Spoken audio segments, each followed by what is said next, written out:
Syekh Jamal Sirah kami awal lakukan amutan keluarga hukum hukuman memperhatikan merupakan dan menjadi karena ismur suri dia ini oleh terapis nanti.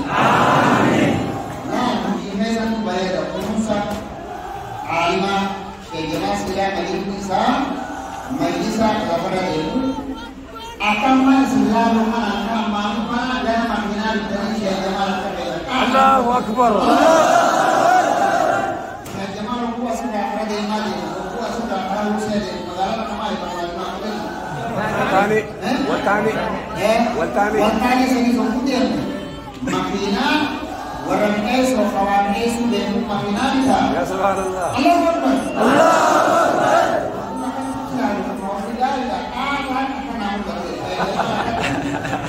Mari kami lihat Syekh Jamal Sirah ke rumah berarti atau negara boleh Allahu Akbar. Dan hukum yang seperti wayan ini soalnya majlis apa saja dia wayan menggunakan kisi namanya di mana di dasar negara ini yang mana dia tidak apa kasihmu biasa dasar itu apa bukan ini karakter Islam. Amin. Ya orang yang surat Islam. Amin. Orang yang surat yang lebih bila itu magala di sini anak itu. Allahu Akbar. Bila surat yang asawat wajibat. Bila surat yang dema wajibat. Ande ande orang Islam. Amin. Islam. Amin. Orang yang surat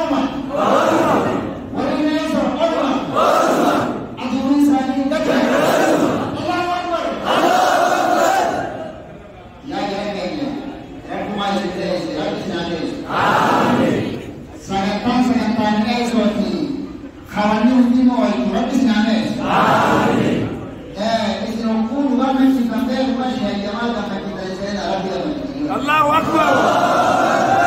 Syekh Jamal jalan kisu di barat dia cinta. Allahu Akbar. Nanti sini dalam Allahu Akbar. Allahu Akbar. Mereka sini dalam Allahu Akbar. Allahu Akbar. Bar misal sama mari Korea Bodina sini dalam Allahu Akbar. Allahu Akbar. Syekh Jamal anak ni soal baik Syekh Jamal itu bar. Syekh Bodina harga dia dia baik. Allahu Akbar. Allahu Akbar. Syekh Muhammad Talaga mana mari umat Islam ma besar terharam kate.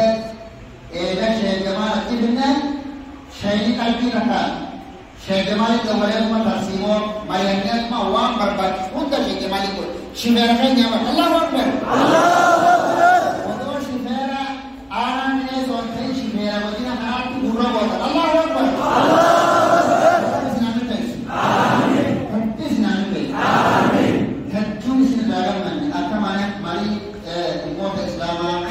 Khawajin harga ya halal sini ragam masyarakat isnagam mati. Amin. Wan hijab rabbis nihamat. Amin. Wan hijab rabbis nihamat. Amin. Alim rabbis nihamat. Amin. Ya wala Syekh Jamal Sirah fanni hunda rabbis nihamat. Amin.